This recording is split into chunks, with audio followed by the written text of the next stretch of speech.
This is the bird dog.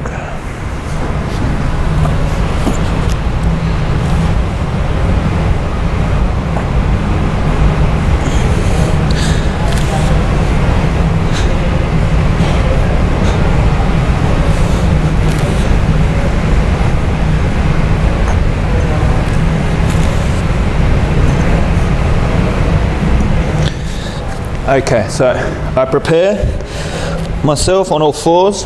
I should have my thighs and my arms perfectly vertical, or as vertical as possible.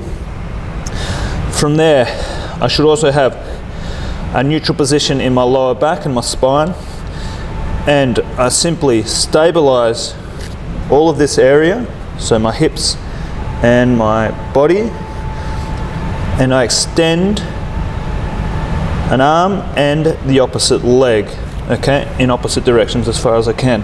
It's not a lifting motion, it's really just an extension.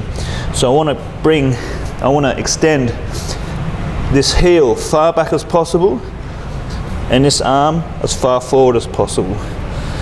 So from here, once again, I stabilize in a neutral position in my spine, I extend, I hold, trying to stay as still as possible, and back.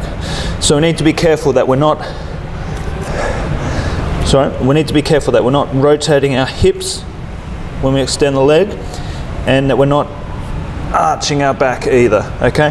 So essentially, we're just keeping the spine, the entire spinal column completely still. So that means all the way from my coccyx up to the base of my skull. So once again, keeping nice and still, extending and holding, always opposite arms and leg,